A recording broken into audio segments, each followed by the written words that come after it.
ഇപ്പുറത്തെ സൈഡ് തിരിയാൻ പറഞ്ഞു, അപ്പുറത്തെ സൈഡ് തിരിയാൻ പറഞ്ഞു. മെഷീൻ വെച്ച് എന്നെ ഇങ്ങനെ കുലുക്കി എന്ത് ചെയ്തിട്ടും ഇതെന്താ സംഭവം എന്നറിയോ, എങ്ങനെയെങ്കിലും കുട്ടി ഒന്ന് അനങ്ങുന്നത് പോലും ഇല്ല. കുട്ടിയെ എന്തെങ്കിലും ഒരു അനക്കം കിട്ടിയാലും നമുക്ക് മൂവ്മെന്റ് ഉണ്ട്, മൂവ് ആവുന്നുണ്ട് എന്നുള്ളത് മനസ്സിലാവുള്ളൂ. ഞാൻ നടന്നിട്ട് ഞാൻ അങ്ങനെ ഇതെങ്ങനെ എൻ്റെ വയറ് വേണ്ട ഇങ്ങനെ കുലുക്കി കാലിന്റെ ഭാഗങ്ങളൊക്കെ കാണുന്നുണ്ട് കണ്ട. ഹായ് ഓൾ, അസ്സലാമു അലൈക്കും, welcome back to our channel. ഇപ്പോൾ വ്ളോഗ് സ്റ്റാർട്ട് ചെയ്യുന്നത് രാവിലെ 6 മണിക്ക് തുടങ്ങിയതാണ്. പക്ഷേ അപ്പോഴൊന്നും പിന്നെ വീഡിയോ എടുത്തില്ല. നല്ലൊരു 8-ന് പണി കിട്ടിയിട്ടുണ്ട്. നമ്മളിപ്പോൾ ഹോസ്പിറ്റലിലേക്ക് പോകാൻ പോവാണ്. ഹോസ്പിറ്റൽ കോയമ്പത്തൂരാണ്. ഇവിടുന്ന് ഒരു 1.25 മണിക്കൂറോളം ട്രാവൽ ചെയ്യണം കേട്ടോ. അപ്പോൾ കാറിൻ്റെ ടയർ പൊട്ടി ഗായ്സ്. ഇത്ര നേരം പാവയ്ക്കാതിരുന്ന് നേരാക്കിയായിരുന്നു. നമുക്ക് 6 മണിക്ക് പോയി കഴിഞ്ഞാൽ അവിടെ ഒരു 7:15, 7:30 എത്തുള്ളൂ. എങ്കിലേ നമുക്ക് പെട്ടെന്ന് ഇന്ന് അനോമലി സ്കാനിങ് ഒക്കെ ഉള്ളതാണ്. അല്ലെങ്കിൽ ഇന്ന് കട്ട പോസ്റ്റായിട്ട് അവിടെ ഫുൾ ടൈം രാത്രി 8 മണി വരെ ഇരിക്കേണ്ടി വരും. അപ്പോൾ ഒന്ന് നേരത്തെ പോകാമെന്ന് വിചാരിച്ചാൽ നല്ലൊരു പണി കിട്ടി. അപ്പോൾ ഏതായാലും ഞാൻ എനിക്ക് കൊണ്ടുപോകാനുള്ള സാധനങ്ങളൊക്കെ റെഡിയാക്കി വെച്ചിട്ടുണ്ട്. നമ്മുടെ ഫയലൊക്കെ ഈ കവറിലാണുള്ളത്. പിന്നെ ബാഗ് എടുത്തിട്ടുണ്ട്. പിന്നെ ഇതിൽ കുറച്ച് നട്ട്സ് കാര്യങ്ങളൊക്കെ വെച്ചിരിക്കാൻ, വിശക്കുമ്പോൾ എടുത്തിരുന്ന് കഴിക്കാൻ. അവിടെ എന്തായാലും പോയിട്ട് പോസ്റ്റ് ആവട്ടാം. പിന്നെ കുറച്ച് പഴം, ആപ്പിൾ, വെള്ളം ഒക്കെ എടുത്ത് വെച്ചിട്ടുണ്ട്. ഇനി ബാക്കി വിശേഷങ്ങളൊക്കെ പോകുമ്പോൾ പറയാം.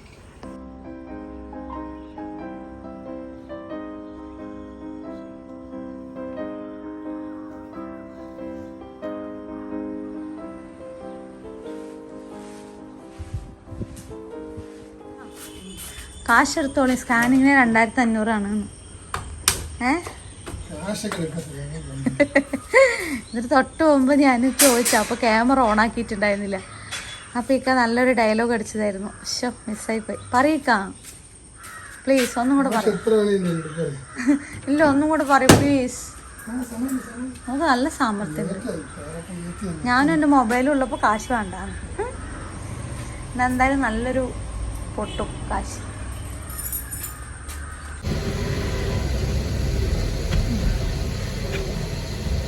ഒരു യാത്ര പോകുമ്പോൾ ഗർഭിണികൾ മസ്റ്റായിട്ട് എടുത്തിരിക്കുന്ന സംഭവം ഈ ഒരു സാധനം എന്താണെന്നറിയാം?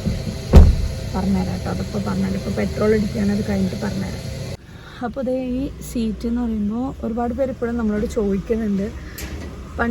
പണ്ടല്ല, ഒരു 2 കൊല്ലം മുമ്പ് ഞാൻ വീണിട്ടുണ്ടല്ലോ ബാത്റൂമിൽ നിന്ന് വീണ്. അതിന് മുമ്പ് വീണിട്ട് കോംപ്ലക്സിൻ്റെ പ്രോബ്ലം ഉണ്ട്. അപ്പോൾ വീണ്ടും ഞാൻ വിചാരിച്ചു ഞാൻ അങ്ങനെ കിടപ്പിലായിരിക്കും, ഇനി എനിക്ക് എണിക്കാനോ നടക്കാനോ ഒന്നും പറ്റില്ല. അമ്മാതിരി വീഴ്ചയായിരുന്നു കേട്ടോ. ഹോസ്പിറ്റലിൽ രാത്രി ഫുൾ ഹോസ്പിറ്റലൊക്കെ ആയിട്ട് ഭയങ്കര വലുതായിരുന്നു. അപ്പോൾ അതിന് ശേഷം എനിക്ക് മരുന്ന് കാര്യങ്ങളൊന്നും കാര്യമായിട്ട് ഇല്ല. അവിടെ ഡാമേജ് ആയത് തന്നെയെന്നാണ് ഡോക്ടർമാരുടേത്. ഈ ഒരു സീറ്റ് ഇത് നമ്മൾ പുറകുവശമാണ് വരിക. ഈ സീറ്റ് ഇങ്ങനെ വെച്ചിട്ടാണ് എവിടെ പോവുകയാണെങ്കിലും ഇരിക്കേണ്ടത്. കാരണം ഇനി ഇരിക്കുമ്പോൾ ഏറ്റവും ടെയിൽ ബോണ് എവിടെയും താഴെ മുട്ടാൻ പാടില്ല. അവിടെ എപ്പോഴും ഒരു നീർക്കെട്ട് വേദന ഉണ്ടാവും.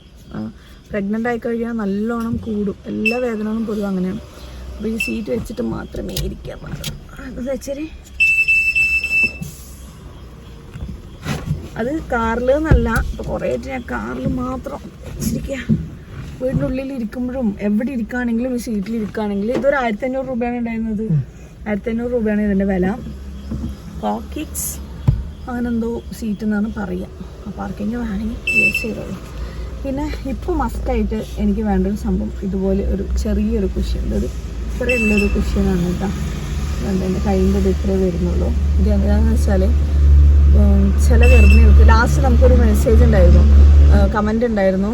ഈ കുളത്തി വയ്ക്കുന്ന പോലെ ഒരു കോച്ചിപ്പിടുത്തം പോലൊരു വേദന ഈ ഇടുപ്പിൻ്റെ ഈ താഴെ ഭാഗത്ത്, മീൻസ് നമ്മുടെ പെൽവിക് ബോണിൻ്റെ ഒക്കെ എൻഡിന് ആ ഭാഗത്ത്. ഡോക്ടറെ അടുത്ത് ചോദിച്ചപ്പോൾ ഗ്യാസ് ആണെന്ന് പറഞ്ഞു. ഗ്യാസ് അല്ലാതെ അതാണ് റൗണ്ട് ലിഗമെൻറ്റ് പെയിൻ എന്ന് പറയുന്നത്. അത് വന്നു കഴിഞ്ഞാൽ സഹിക്കാൻ പറ്റാത്ത വേദന കേട്ടോ. സ്വന്തം അനുഭവം ഉള്ളതുകൊണ്ടാണ് പറയുന്നത്. ഇത്ര നേരം എനിക്ക് പെയിൻ ഉണ്ടായിരുന്നു. ആ സമയത്ത് എന്താ ചെയ്യേണ്ടതെന്നറിയാം? ഞാൻ ചെയ്യുന്നത്, എനിക്ക് പെയിന് പെട്ടെന്ന് റിലീഫ് ആവാൻ വേണ്ടി ഞാൻ ചെയ്യുന്നത് ഇതുപോലെ വീട്ടിലൊരു പില്ലോ ഉണ്ട്. അത് വന്നിട്ട് നമ്മുടെ വയറ് കുറച്ചൊന്ന് പൊക്കിയതിന് ശേഷം വയറിൻ്റെയും തുടയുടെയും ഇടയിൽ ഇങ്ങനെ ഈ സംഭവം അങ്ങനെ വെച്ചിട്ട് കാലിങ്ങനെ തൂക്കി കുറച്ച് നേരം അങ്ങനെ ഇരിക്കും. വയറിനൊന്ന് സപ്പോർട്ട് കൊടുക്കാം. ആ സമയത്ത് ഇത്തിരി പെയിന് ഒരു 1/2 മണിക്കൂർ എന്തായാലും സഹിക്കാം. 1/2 മണിക്കൂർ എന്നുള്ളത് ഒരു 15 മിനിറ്റിൽ ആ പെയിനൊന്ന് മാറൂട്ടാ. അതും ഒരു ടിപ്പാണ്, ഞാൻ കണ്ടുപിടിച്ച ടിപ്പാണ്. ഇവിടെ പാലക്കാട് ഡോക്ടർമാർക്കൊക്കെ ചോദിച്ച സമയത്ത് അവർ അത് അങ്ങനെയൊക്കെ ഉണ്ടാവും, അത് അങ്ങനെയൊക്കെ ഉണ്ടാവുന്നതുകൊണ്ട് അങ്ങനെ വിട്ടണം. അവസാനം എന്താ സംഭവം എന്ന് കണ്ടുപിടിച്ച് പ്രതിവിധിയും ഞാൻ തന്നെ കണ്ടുപിടിച്ചു. എന്ന് വെച്ചാൽ കുറേ നേരം സുജൂദിൽ ഇങ്ങനെ നിന്ന് നോക്കും, അങ്ങനെ നിന്ന് നോക്കും, എന്താ വേദന പോലെ കണ്ണിനൊക്കെ വെള്ളം വരും, വേർക്കും, ഈ എന്തോ വല്ലാത്തൊരവസ്ഥയായിരിക്കും കേട്ടോ. അപ്പം അങ്ങനെ ചെയ്യാം. പിന്നെ അടുത്ത യാത്ര പോകുമ്പോൾ ഒരു ബെൽറ്റ് ഉണ്ട്, ആ ബെൽറ്റ് ജസ്റ്റ് നമ്മുടെ വയറിന് സപ്പോർട്ട് ചെയ്തിട്ട് കെട്ടി കൊടുക്കുകയാണെങ്കിൽ താഴേക്ക് വയറ് മുറുക്കിയിട്ടല്ല, അത് മറ്റൊരു വീഡിയോയിൽ കാണിച്ചു തരാം. ഇങ്ങനെ എടുത്തിട്ട് അങ്ങനെ ഒട്ടിച്ചിട്ട് ഒരു സപ്പോർട്ടിന് കൊടുത്തിരിക്കുകയാണെന്നുണ്ടെങ്കിൽ നമുക്ക് ഈ വേദനകൾ വരാൻ ചാൻസ് കുറവാണ്. അല്ലാന്നുണ്ടെങ്കിൽ സ്ട്രെച്ചറിൽ കിടന്നിട്ട് പോണ പോലെ പോകേണ്ടത്. സീറ്റൊക്കെ ഞാൻ ഏകദേശം താഴ്ത്തിയിട്ടുണ്ട്, കുറച്ച് നേരം കഴിഞ്ഞാൽ ഫുള്ള് കിടത്തിയിരിക്കും അവിടെ എത്തുമ്പോഴേക്കും. അപ്പോൾ ബാക്കി ഹോസ്പിറ്റലിൽ പോയിട്ട് കുറച്ച് ടിപ്സ് പറഞ്ഞാണ് പാവന്മാർക്ക് എന്നെ പോലെ കഷ്ടപ്പെടുന്നവർക്ക് ഉപകാരപ്പെട്ടിട്ടേ ഉണ്ട്. അപ്പോൾ നമ്മൾ യാത്ര തുടങ്ങിയിട്ടുണ്ട്, അതുപോലെ പ്രാർത്ഥിച്ചിട്ടില്ല. അപ്പോൾ ഇനിയുള്ള ബാക്കിയുള്ള കാര്യങ്ങളൊക്കെ അവിടെ പോയിട്ട് വിശേഷങ്ങളൊക്കെ പറയാം. മനസ്സിലെന്തോ ഇത്രയും കാലം ഇല്ലാത്ത കുറച്ച് ടെൻഷൻ ഇപ്പോൾ വന്നിട്ടുണ്ട് കേട്ടോ. ചില കമൻസ് ഒക്കെ കണ്ടതുകൊണ്ടായിരിക്കാം ഷുഗറുമായി ബന്ധപ്പെട്ട് ചിലവർക്ക് 8 മാസത്തിൽ കുഞ്ഞ് നഷ്ടപ്പെട്ടു എന്നൊക്കെ ഇങ്ങനെ കേൾക്കുമ്പോൾ ആർക്കും അങ്ങനെയൊന്നും ഉണ്ടാവാതിരിക്കട്ടെ, ആത്മാർത്ഥമായിട്ട് പ്രാർത്ഥിക്കാണ് കേട്ടോ, എനിക്കുൾപ്പെടെ. അപ്പം ശരി, അവിടെ പോയിട്ട് ബാക്കിയുള്ളതൊക്കെ കാണിച്ചു തരാം. എൻ്റെ ഇങ്ങനെ കാണുകയില്ല, ഇൻസൈഡ് ചെയ്തില്ലേ? ഓ സുന്ദരം കുട്ടപ്പനായിട്ട്. വണ്ടി ഓടിക്കുന്നതിന് ടിപ്സ് ഒന്നുമില്ല. വണ്ടി ഓടിക്കുന്നതിന് ടിപ്സ് ഉണ്ട്. വണ്ടി ഓടിക്കുന്നതിന് ദയവ് ചെയ്ത് ഉറങ്ങി ഓടിക്കാതിരിക്കുക. ഞാൻ കുറച്ചു നേരം കഴിഞ്ഞ് ഞാൻ സൈഡാകും, മായ പൊളിച്ച് ഞാൻ ഉറങ്ങണുണ്ടാവും. ഇക്ക ഉറങ്ങുമ്പോൾ നല്ല ടെൻഷൻ ഉണ്ട് കേട്ടാ. എന്നുവെച്ചാൽ രാത്രി ഇന്നലെ എത്ര മണിയായി നമ്മൾ ഉറങ്ങുമ്പോൾ? 2 മണി കഴിഞ്ഞ്. കുട്ടികൾ ഭയങ്കര ഒച്ച, എനിക്കാണെങ്കിൽ പേരൻസിന് എടുക്കാൻ പറ്റാണ്ടിരിക്കുക. ഞാൻ ഇക്കാൻ്റെ ഫോണിൽ വിളിച്ചപ്പോൾ ഇക്ക സൈലന്റ് ആക്കി വെച്ചിട്ട് ഇക്കാനെ കിട്ടണമില്ല. അവസാനം ഞാൻ പോയി നല്ല തല്ല് കൊടുത്തു. അയാൾ നല്ല കൊണ്ടുപോയി. എറണാകുളത്ത് പോകുമ്പോൾ ഉറങ്ങിയിട്ട് സൈഡ് മറ്റേ ആക്കിയിട്ട് പോയിരിക്കാം. ഭാഗ്യം കൊണ്ട് മാത്രമാണ് അന്ന് രക്ഷപ്പെട്ടത്. ഇപ്പൊ വണ്ടി ഓടിക്കുമ്പോൾ പറയുമ്പോൾ നമ്മുടെ മാത്രമല്ല സേഫ്റ്റി, ഓപ്പോസിറ്റ് വരുന്നവരുടെയും കൂടെ അത് ജീവന അപകടമാണ്. അതുകൊണ്ട് അതൊന്നല്ല, രാത്രി ഉറങ്ങാത്തോണ്ടാണത്. രാത്രി നിന്നിട്ടാണ് ഓർഡറൊക്കെ പാവം എടുക്കുക. അതുകൊണ്ട് ഇപ്പൊ ഭയങ്കര ബുദ്ധിമുട്ടാണ്. സാരില്ല, നമുക്ക് എല്ലാറ്റിൻ്റെ ഒരു വഴി ഉണ്ടാക്കാം. അവ ഇനി ബാക്കി ഹോസ്പിറ്റലിൽ പോയിട്ട് കാണാം കേട്ടാ.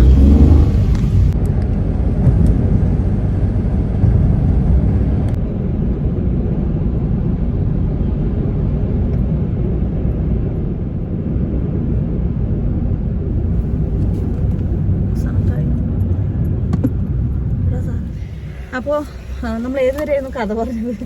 അങ്ങനെ ഹോസ്പിറ്റലിലേക്ക് വന്ന് രാവിലെ നേരത്തെ ഇവിടെ എത്തി. നേരത്തെ മീൻസ് നമ്മൾ എത്ര മണിക്ക്? ഒരു 8 മണിയാകുമ്പോഴേക്കും എത്തിയില്ലേ. എന്നിട്ട് നേരെ പോയിട്ട് അവിടെ അപ്പോയിൻമെൻറ്റ് ഇട്ടിട്ട് നേരെ മേലെ കയറി സ്കാനിങ് എടുക്കാനായിട്ട് പോയി. ഞാൻ വിചാരിച്ചു അവിടെ 2 മണിക്കൂർ വെയിറ്റ് ചെയ്യേണ്ടി വരും. നോക്കിയപ്പോൾ നേരെ അവർ വന്ന് ഫയലൊക്കെ വാങ്ങിച്ച് വേഗം റെസ്റ്റ് റൂമൊക്കെ പോയിട്ട് വരൂ എന്നൊക്കെ പറഞ്ഞ് അവിടെയാണ് ട്വിസ്റ്റ് പറഞ്ഞു. എന്നിട്ട് നമ്മൾ വേറെ റെസ്റ്റ് റൂമൊക്കെ പോയി പഴയ ഫയല് കാര്യങ്ങളൊക്കെ എടുത്തിട്ട് ഭയങ്കര സന്തോഷമായിരുന്നില്ല. വേഗം കഴിയുന്നൊക്കെ വിചാരിച്ചു. വീടെത്താന്നൊക്കെ വിചാരിച്ചല്ലേ? എന്നിട്ട് എന്തായി പറയും, നിങ്ങൾ പറയും, ഈ കഥ നിങ്ങൾ പറയും. ഞാൻ മാത്രം വേണ്ട, നിങ്ങൾ പറഞ്ഞാൽ മതി, ബാക്കി പറ. സ്കാൻ ചെയ്യുമ്പോൾ ബുദ്ധിമുട്ടായി, അതായത് കുട്ടി തിരിയില്ല എന്നല്ല. സ്കാനൊക്കെ ഇങ്ങനെ കുറേ നേരം ചെയ്യണ്ടിട്ടോ. നമ്മുടെ ഇവിടത്തെ പോലെ ഒന്നും അല്ല, നല്ലോണം ഓരോന്ന് നോക്കി നോക്കി നോക്കി. അതായത് മിനിമം ഒരു അനോമലി സ്കാനിങ് ചെയ്യാൻ ഇവർ 45 മിനിറ്റ് ആണ് പറയുന്നത്. എൻ്റെ 1 മണിക്കൂറൊക്കെ ഏകദേശം ആവാനായി. കുറേ നേരം കഴിയുന്നതും ഡോക്ടർ എൻ്റെ വയറിട്ട് കുലിക്കാൻ തുടങ്ങി. മറ്റേ ഈ വിക്കൂല വെച്ചിട്ട് ഇങ്ങനെ നീക്കൂല, ഈ സാധനം വെച്ചിട്ട് വയറ് ഇങ്ങനെ ഇടിക്കാൻ തുടങ്ങി. അപ്പം ഞാനിത് എന്നിട്ട് ഡോക്ടർ ഇങ്ങനെ ചെയ്യണം. വീണ്ടും കുറച്ച് നേരം വീണ്ടും ഇങ്ങനെ കുലിക്കാൻ തുടങ്ങി. ആ സാധനം വെച്ചിട്ട് ഞാൻ കാണിച്ചത് ഇങ്ങനെ വയറാകുമ്പോൾ കറക്റ്റ് കാണാം. ഇങ്ങനെ വെച്ചിട്ട് ഇങ്ങനെ കുലിക്കണേ. ശരിക്ക് വയറ് കാണില്ല, കുറച്ചുകൂടെ പൊന്തും കറക്റ്റ് വയറാണ്. അപ്പോൾ ഇങ്ങനെ വെച്ചിട്ട് ആ സാധനം ഇങ്ങനെ വെച്ചിട്ട് ഇങ്ങനെ ആക്കി.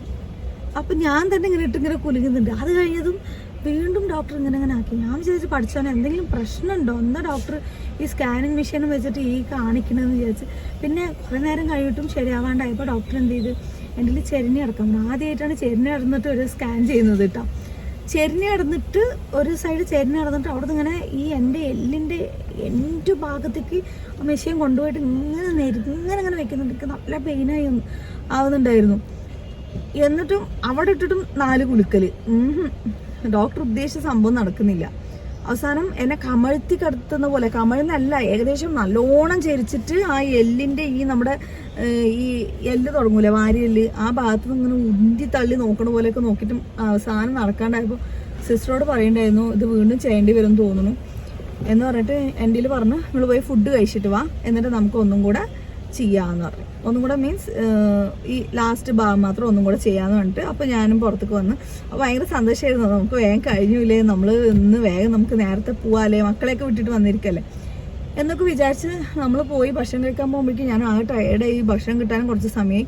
പിന്നെ ഞാനൊരു റോസ്റ്റും ഇഡലിയും പിന്നെ എന്താ കഴിച്ച് ഭൂരി ഒക്കെ കഴിച്ചു. അത് രാവിലത്തെ സെക്ഷൻ, അത് കുറേ സെക്ഷൻ ഉണ്ട്, അതാണ്. എന്നിട്ടൊക്കെ കഴിഞ്ഞ് വീണ്ടും വന്നപ്പം ഒരു പേഷ്യന്റ് കഴിഞ്ഞിട്ട് വിടാന്ന് പറഞ്ഞു സ്കാനിങ്ങിന്. പിന്നെ ഉള്ളിൽ പോയിട്ടുണ്ട്, വീണ്ടും ഡോക്ടർ ഇതേ പ്രോസസ്സ് തന്നെ ആവർത്തിക്കുന്നു. എവിടെ സൈഡ് തിരിയാൻ പറഞ്ഞു, അപ്പുറത്തെ സൈഡ് തിരിയാൻ പറഞ്ഞു, മെഷീൻ വെച്ച് എന്നെ ഇങ്ങനെ കുലുക്കി. എന്ത് ചെയ്തിട്ടും ഇതെന്താ സംഭവം അറിയുടെ ബാക്ക് ബോണിന്റെ സ്ട്രക്ചർ കിട്ടണം. അത് കിട്ടിയില്ലെങ്കിൽ പിന്നെ ഒന്നും ചെയ്യാൻ പറ്റില്ല. അതെല്ലാം കറക്റ്റ് ആണോ എന്നുള്ളത് നോക്കാനാണ്. കിട്ടുന്നില്ല. കുട്ടി ഇങ്ങോട്ട് നേരെ ഇങ്ങോട്ട് വന്ന് ഇങ്ങനെ പുറത്തേക്ക് ഡോക്ടറെ നോക്കിയിട്ട് കിടക്കണ പോലെ കിടക്കണം ആള്. ഞാൻ ആദ്യം വിചാരിച്ചു ഇങ്ങനെ ഇപ്പുറത്തേക്ക് നേരെ കിടക്കായിരിക്കും. നോക്കിയപ്പോൾ ഇങ്ങനെ ഈ ഒരു പൊസിഷനാണ് കേട്ടോ. ഈ ഭാഗം വന്നിട്ട് കാലിൻ്റെ ഭാഗം, ഈ ഭാഗം വന്നിട്ട് തല. ബാക്ക് കിട്ടുന്നില്ല. ബാക്ക് എങ്ങനെ പോയാലും കിട്ടാത്ത അവസ്ഥയിലേക്ക് ഇങ്ങോട്ട് സ്റ്റഡി ആയിട്ട് ഇങ്ങോട്ട് കുട്ടി ഇങ്ങനെ കിടക്കുകയാണ്. ഒരിക്കലും ഞാൻ ബാക്ക് കാണിച്ചു തരൂല എന്നുള്ള പോലെ. ബാക്ക് നിർബന്ധമാണല്ലേ? ബാക്കില്ലെങ്കിൽ ഭയങ്കര നിർബന്ധമാണ്. വാരിയെല്ലിൻ്റെ ആ ഒരു സ്ട്രക്ചർ കറക്റ്റായിട്ട് കിട്ടണം. അതായത് സുഷുമ്ന അങ്ങനെ എന്തൊക്കെയോ സംഭവങ്ങളൊക്കെ നോക്കും, വേർട്ടിബ്രൊക്കെ കറക്റ്റായിട്ട് നോക്കാൻ. എന്നിട്ട് അവസാനം ഡോക്ടർ ഇനി ഒരു തടവ് കൂടെ പണ വേണ്ടി ഇരിക്കും, நீங்கள் எப்போ சாப்பிட்டீங்க, എന്നെ സാപ്പിട്ടീങ്ക എന്നൊക്കെ കുറച്ച് നേരം നടക്കുക എന്നൊക്കെ പറഞ്ഞിട്ട് പിന്നെ പുറത്തേക്ക് വിട്ട് ഞാനും ഒക്കെയും കൂടെ മേലെ നിന്ന് താഴേക്ക് ഇറങ്ങി വന്ന് പിന്നെ താഴ്ന്ന് മുകളിലേക്ക് വീണ്ടും പോയി ഒക്കെ കഴിഞ്ഞ് ഇപ്പുറത്തെ ഡോക്ടർ വന്നൊക്കെ ചെക്ക് ചെയ്ത് ഇവിടെ വന്നിട്ട് ചോദിച്ചു, സിസ്റ്റർ അടുത്ത് ചോദിച്ചു, ഞാൻ സിസ്റ്റർ കുട്ടി അനങ്ങളില്ല എന്താ ചെയ്യുക, ബാക്ക് ബോണിൻ്റെ മാത്രം കിട്ടുള്ളൂ. അപ്പോൾ എതുവും പണ മുടിയാത്, அந்த കുഴന്ത தான் ഇനി മനസ്സ് വെക്കണോ, അത് കുഴന്ത മനസ്സിലേക്ക് എന്താ ചെയ്യുക. അവസാനം ഞാൻ സ്കാൻ ചെയ്യുന്നതിൻ്റെ ഉള്ളിലേക്ക് പോയി, അതിൻ്റെ ഉള്ളിലാണ് സ്കാൻ ചെയ്യുന്നത്. അവസാനം എന്ത് ചെയ്തു, ഞാൻ നടക്കാൻ തുടങ്ങി, ഇടയിൽ കൂടെ ഞാനും ഇട്ട് കുത്താൻ തുടങ്ങി. കുട്ടിയെ കുത്തൽ മീൻസ് കുലിക്കാൻ തുടങ്ങി. എങ്ങനെയെങ്കിലും കുട്ടി ഒന്ന് അനങ്ങുന്നത് പോലും ഇല്ല. കുട്ടിയെ എന്തെങ്കിലും ഒരു അനക്കം കിട്ടിയാലും നമുക്ക് മൂവ്മെന്റ് ഉണ്ട്, മൂവ് ആവുന്നുണ്ട് എന്നുള്ളത് മനസ്സിലാവുള്ളൂ. ഞാൻ നടന്നിട്ട് ഞാൻ അങ്ങനെ ഇതെങ്ങനെ എൻ്റെ പേര് വേണ്ട ഇങ്ങനെ കുലുക്കി കുറച്ചേരം. അപ്പൊ ഇക്ക പറയണേ, ഇക്ക നിങ്ങളെന്താ പറഞ്ഞ് ഞാൻ ആക്കി തരണോ, തലകുത്തിയെ മാറിക്കേണ്ടി കുറച്ചേരം കുമ്പിട്ട് നിൽക്കാറിയാം. കുട്ടി നടന്നതിനെ കുട്ടികളൊക്കെ തിരിഞ്ഞു വരുമ്പോണ്ടായിരിക്കും ഒരു ഇളകാനും നടക്കാനൊക്കെ പറയുന്നത്. പിന്നെ ഞാൻ കുറെ നേരം ഇട്ട് കുലുക്കിയിട്ട് വിളക്കിയിട്ടും ഒക്കെ നോക്കി, എന്നെ വിളിക്കണ വഴിയില്ല. അപ്പൊ സിസ്റ്റർ പ്ലീസ് സിസ്റ്റർ എന്ന് പറഞ്ഞ് പോയി പറഞ്ഞപ്പോൾ എരുങ്ക ഒരു പേഷ്യൻ്റ് കൂടെ മുടിയട്ടോ. അവർക്ക് അറിയാമല്ലോ എത്ര നേരം കഴിഞ്ഞാലാണ് കുട്ടിക്ക് ആ മൂവ്മെന്റ് വരാന്നുള്ളത്. ഒരു പേഷ്യന്റ് പറഞ്ഞ് 3 പേഷ്യന്റ് കഴിഞ്ഞിട്ടു. 3 പേഷ്യന്റ് ആലോചിക്കണം എത്രത്തോളം സമയം എടുക്കും എന്നുള്ളത്. അതൊക്കെ കഴിഞ്ഞിട്ടാണ് അവസാനം എന്നെ വിളിക്കുന്നത്. ഞാൻ പ്രാർത്ഥിച്ചുകൊണ്ടേയിരുന്നു. ഇത് മ്യൂസിക് പ്രശ്നമാവും എന്തോ ഒരു സെക്കൻഡ്. അങ്ങനെ നല്ലോണം പ്രാർത്ഥിച്ച് പഠിച്ചോനെ ഒന്ന് കുട്ടി അനങ്ങിയിരിക്കണം, എങ്ങനെയെങ്കിലും ഒന്ന് കിട്ടണേന്ന് വിചാരിച്ച് അതിനകത്ത് കയറി. ഭാഗ്യത്തിന് പിന്നെ കുട്ടി ചെറുതായിട്ടൊന്നും മൂവ്മെന്റ് ഒക്കെ അതിൻ്റെ ഇടയിൽ ഞാൻ പറഞ്ഞില്ല, ഞാനിങ്ങനെ കുറച്ച് നേരം സുജൂതിരുന്ന് നോക്കി എന്തൊക്കെയൊക്കെ ചെയ്ത് കുട്ടി അങ്ങനെ അനങ്ങി ബാക്ക് ബോണൊക്കെ കാണിച്ചു തന്ന് ഏകദേശം ഒക്കെ റെഡിയായി. ഒരുപാട് സമയം എടുത്തില്ല. പിന്നെ ഇക്ക ഞാനിങ്ങനെ നടക്കുന്ന ഇടയിൽ ഇക്കനെ പോയി എത്തി നോക്കേണ്ടത് ഇങ്ങനെ എനിക്ക് കിടക്കാൻ തോന്നാണ് ക്ഷീണിച്ചിട്ട്. എനിക്കാണെങ്കിൽ അടിവേറെ വേദനയും തുടങ്ങി. പിന്നെ ലാസ്റ്റ് ഇവിടെ ഡോക്ടറെ കാണാൻ വന്നാണ്ട് ഇന്നാണ് മെയിൻ ഡോക്ടറെ കാണുന്നത്. ഡോക്ടറെ കാണാൻ വന്നപ്പോൾ ഡോക്ടർ കറക്റ്റ് നമ്മൾ വന്നത് പോയി ലേബർ റൂമിലേക്ക് പോയി. പിന്നെ അത് കഴിഞ്ഞ് വീണ്ടും വെയിറ്റ് ചെയ്ത് ഞാൻ അവിടെ പോയി നിന്ന് എങ്ങനെയൊക്കെയോ ഫയലൊക്കെ കൊടുത്ത് ഒക്കെ അപ്പോഴേക്കും പിന്നെ അതിൻ്റെ ഇടയിൽ നമ്മൾ ഭക്ഷണം കഴിക്കാൻ പോയി. ഭക്ഷണമൊക്കെ ഇവിടുത്തെ ഭക്ഷണം ശരിയില്ല എന്ന് പറഞ്ഞിട്ട് പുറത്ത് അന്നപൂർണ്ണയിൽ പോയിട്ട് ഭക്ഷണം കഴിച്ചത്. പോയി വരുമ്പോഴേക്കും ഞാനൊരു പരുവായി, അടിവേരൊക്കെ നല്ല വേദനിക്കാൻ തുടങ്ങി. ഒരു സ്റ്റെപ്പ് നടക്കാൻ പറ്റാത്ത അവസ്ഥയിലേക്ക്. ഒരുപാട് നേരം നടക്കാനും പറ്റില്ല. അതാണ് അതുകൊണ്ടാണ് പിന്നെ അവിടെ പോയത്. ഇവിടെ നിന്ന് ഒരു ഊള ഫുഡായിരുന്നു, നല്ല പൈസ. ഹോർലിക്സ് 45 രൂപ. ഇത് ഇത്ര ഈ ചെറിയ ഗ്ലാസ്സിന് 10 ഹോർലിക്സ് ഉണ്ടാക്കി കുടിക്കുന്നു. 5 രൂപ. അതെ. എന്നിട്ട് പിന്നെ വന്ന് ഭക്ഷണം കഴിച്ചിട്ട് പിന്നെ ഡോക്ടറെ കാണാൻ വേണ്ടി അവസാനം സിസ്റ്റർ വെച്ച് നീങ്ങിങ്ങരുത് നഗര മാട്ടിയെങ്കിലേ. ഞാൻ അങ്ങനെ ഡോറിന്റെ അടുത്തേ പോയി നിൽക്കുകയാണ്. ഞാൻ പറയാം എൻ്റെ കുട്ടി പറ്റിച്ചതാണ് എന്നെ, എനിക്ക് കുട്ടി അനങ്ങാതെ ഇരുന്നുകൊണ്ട് സ്കാനിങ് ഇങ്ങനെ വൈകിയെന്ന് പറഞ്ഞു. അവർ ശരിയോറെ വിളിക്കുക, ശരി ഹസ്ബൻഡിനെയും കൂടെ വിളിക്കുന്നു പറഞ്ഞു. ഞങ്ങൾ രണ്ടുപേരും ഡോറിന്റെ അടുത്ത് പോയി നിൽക്കുമ്പോഴേ ദേ ഡോക്ടർ വീണ്ടും പുറത്ത് പോയി. പോയാ കഷ്ടകാലം. ഓരോ മിനിറ്റിന്റെയും വില മനസ്സിലായി. പിന്നെയും വെയിറ്റ് ചെയ്ത് നിന്ന് മതി. അവസാനം ഡോക്ടർ വന്നു പിന്നെ ഞങ്ങളെ വിളിക്കില്ല, 2 പേരെ കഴിഞ്ഞിട്ടാണ് പിന്നെ വിളിക്കുന്നത്. ഞാൻ അവിടെ മാറിയേയില്ല, എന്നെ ഇനി വിളിച്ചാലേ പോകുള്ളൂ എന്നുള്ള പോലെ ഞാൻ അവിടെ തന്നെ നിന്നു. പിന്നെ ഡോക്ടറെ കണ്ടു. നമ്മുടെ ഇവിടുത്തെ ഡോക്ടർമാരൊക്കെ ഭയങ്കര തിരക്കിലാണ് സംസാരിക്കുക കേട്ടോ. പാലക്കാടൊക്കെ എല്ലാം സമാധാനത്തിൽ ഓരോ കാര്യം പറഞ്ഞു തന്നു. പിന്നെ ഈ ഞാൻ പറഞ്ഞില്ലേ ഫസ്റ്റ് നമ്മൾ പറഞ്ഞിട്ടുണ്ടായിരുന്നു റൗണ്ട് ലിഗമെന്റ് പെയിൻ. ഞാൻ ആ പെയിനിൻ്റെ പേര് പറയാതെ ഡോക്ടറെ അടുത്ത് പറഞ്ഞു നോക്കി, ഡോക്ടർ എന്താ പറയുന്നത് നോക്കാനും വേണ്ടിയിട്ട്. എനിക്കിങ്ങനെ പിടിച്ചു വലിക്കും, സുജൂത് ചെയ്യുമ്പോഴും തുമ്മുമ്പോൾ നടക്കുമ്പോൾ ഒരുപാട് നടന്നാലൊക്കെ ഇപ്പോൾ എതുവും പണ്ണ മുടിയാതെ ഇത് റൗണ്ട് ലിഗമെന്റ് പെയിൻ എന്ന് சொல்லுவாங்க കറക്റ്റായിട്ട് ഡോക്ടർ പറഞ്ഞു. നമ്മുടെ പാലക്കാടൊന്നും പറയൂല, അതാണ് പ്രശ്നം. എന്നിട്ട് നമുക്ക് എതും പണ്ണ മുടിയാതെ അന്തമാതിരി അതുപോലെയുള്ള സംഭവങ്ങൾ ഒഴിവാക്കുക. തുമ്മാണെങ്കിൽ പെട്ടെന്ന് വയറിനെ നല്ലോണം താങ്ങി പിടിക്കുക. പിന്നെ നടന്നിട്ട് പെയിൻ വരികയാണെങ്കിൽ പിന്നെ വീണ്ടും വേഗം റെസ്റ്റ് എടുക്കുക. ഇങ്ങനത്തെ കാര്യങ്ങളൊക്കെ ചെയ്യുക. അല്ലാതെ അതിന് ഇനി മലർന്ന് കിടക്കരുത്, ചെരിഞ്ഞ് മാത്രം കിടക്കുക, അങ്ങനെയുള്ള കുറെ കാര്യങ്ങളൊക്കെ പറഞ്ഞു. അപ്പൊ ഞാൻ പറഞ്ഞു എനിക്ക് മലർന്ന് കിടന്നാലേ ഉറക്കം വരുള്ളൂ പറഞ്ഞപ്പോൾ ഓർമ്മ വരുന്ന സമയത്തൊക്കെ ചെരിഞ്ഞ് കിടക്കുക എന്ന് പറഞ്ഞു. പിന്നെന്താ പറഞ്ഞു, ബാക്കിയെല്ലാം നോർമലാണ് അൽഹംദുലില്ലാ. പക്ഷെ നെഗറ്റീവ് ഗ്രൂപ്പ് ആയതുകൊണ്ട് ഇനി അടുത്ത പ്രാവശ്യം എന്തൊക്കെയോ ചെക്കപ്പ് ഉണ്ട്. പിന്നെ അടുത്ത മാസം 28-ാം തീയതിക്കാണ് പോകാൻ പറഞ്ഞിട്ടുള്ളത്. ബാക്കിയെല്ലാം നോർമലാണ്. പിന്നെ എന്തെങ്കിലും പറഞ്ഞു, ഷുഗറിൻ്റെയും അടുത്ത പ്രാവശ്യം കൂടെ ചെക്ക് ചെയ്യണം. കാരണം കഴിഞ്ഞ പ്രാവശ്യം ഷുഗർ ഉണ്ടായിരുന്നതാണ്. അപ്പോൾ നോർമലായിട്ട് ഫുഡിൻ്റെ കാര്യത്തിൽ ഇതുവരെ എങ്ങനെയായിരുന്നു കൺട്രോൾ, അതേപോലെ തന്നെ കൺട്രോൾ ചെയ്ത് ഇക്കൊക്കെ അതാണ്. ഇക്ക ജ്യൂസ് അടിക്കുന്നത് ഇല്ലാണ്ടാക്കാലോ. ജ്യൂസ് കുടിക്കണ്ട, പഴവർഗ്ഗങ്ങൾ സാപ്പിടാം, മധുരമുള്ള സംഭവങ്ങൾ ഒഴിവാക്കുക, ഇലക്കറികൾ നന്നായിട്ട് കഴിക്കുക, അങ്ങനത്തെ കുറേ കാര്യങ്ങളൊക്കെ പറഞ്ഞ് എല്ലാം കഴിഞ്ഞ് നമ്മൾ ഇതേ വീട്ടിലേക്ക് പോകാനായിട്ട് നിൽക്കുകയാണ്. ഇനിയിപ്പോൾ കല്യാണമാണ് നമ്മുടെ വരാൻ പോണത്, അനിയൻ്റെ കല്യാണം. അപ്പം അതിന് ഡ്രസ്സ് എടുക്കണം, കുറേ പരിപാടികൾ കാര്യങ്ങളൊക്കെ ഉണ്ട്. അപ്പം ഇനി അടുത്ത പ്രാവശ്യം ചെക്ക് ചെയ്യാനുള്ള ലിസ്റ്റുകളാണ്. ഇത് ഫുള്ളല്ല കേട്ടോ, ഇതിലവർ ടിക്ക് ചെയ്യും എന്നിട്ടാണ് തരും. ഇത് 2 പേജ് ഉണ്ട്. എന്തൊക്കെയോ ഒരു ചെക്കപ്പ് പറഞ്ഞ് നെഗറ്റീവ് ഗ്രൂപ്പിൻ്റെ ഒരു റിസ്ക് ഉണ്ടല്ലോ. പിന്നെ ഇതാണ് നമ്മുടെ ഇന്നത്തെ സ്കാനിങ് റിപ്പോർട്ട്. പക്ഷെ ഞാൻ പറയാം എനിക്കൊരു വയസ്സ് അവർ കൂട്ടിയിട്ട്. അപ്പോൾ സ്കാനിങ് റിപ്പോർട്ടിൽ ഏകദേശം എല്ലാം നോർമലാണ് കേട്ടോ ഇതുവരെയും അൽഹംദുലില്ലാ. നിങ്ങളുടെ പ്രാർത്ഥനയ്ക്കും സ്നേഹത്തിനും ഇത് കണ്ട നമ്മുടെ കുറേ ഫോട്ടോസ് ഇട്ടിട്ടുണ്ട് കേട്ടോ. ഇതിൻ്റെ ഞാൻ വ്യക്തമായിട്ട് സ്കാൻ ചെയ്യുന്ന വീഡിയോയുമായിട്ട് വരുന്നതായിരിക്കും. സൂപ്പറല്ലേ? കുട്ടിയുടെ ഫേസ് മാത്രം എനിക്ക് ക്ലിയർ ആയില്ല. എനിക്ക് തോന്നി ഹെയ്സുവിൻ്റെ ഒരു ഇതുണ്ടോ, ഞാൻ ഹെയ്സു മെല്ലിട്ടായതുകൊണ്ട് കണ്ട അതുപോലെ എനിക്ക് തോന്നണ പോലെയൊക്കെ തോന്നി. ദേ കാലിന്റെ ഭാഗങ്ങളൊക്കെ കാണുന്നുണ്ട്, കണ്ട? ഇത് വാരിയല്ലേ, ഇത് കാല്, ഇത് കൈ, പിന്നെ ഇത് ഫേസ്, അതായത് സ്കള്ള്, ബ്രെയിന്, അങ്ങനെയെല്ലാം കാണിക്കുന്നുണ്ട്. ഇതേ ഹാർട്ടിന്റെ കണ്ട ബ്ലഡ് സർക്കുലേഷൻ കാര്യങ്ങളൊക്കെ കാണിക്കുന്നുണ്ട്. എല്ലാം പ്രഷർ നോർമലാണെന്ന് പറഞ്ഞാൽ ആസ്പിരിൻ കണ്ടിന്യൂസ് ആയിട്ട് കഴിക്കണം എന്ന് പറഞ്ഞ്. അപ്പൊ ഇതൊക്കെയാണ് നമ്മുടെ വിശേഷം. അപ്പോ വൈൻഡപ്പ് ചെയ്യാല്ലേ?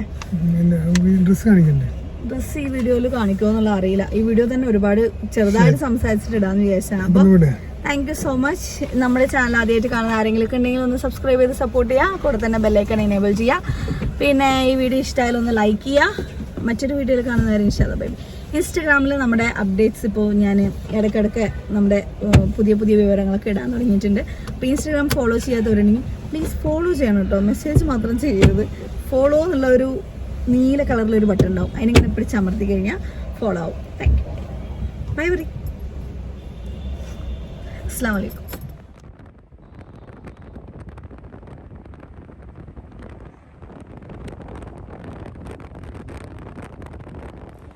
ഇത് എരിവുള്ളത്, അത് കുറച്ച് മധുരമുള്ളത്, ഇത് എരിവുള്ളത്, പിന്നെ ഇതിടുക കുറച്ച്, എന്നിട്ട് ഫസ്റ്റ് ഇതിടുക, പിന്നെ ഇത് കുറച്ചിടുക, അത് ഓട്ടാക്കും.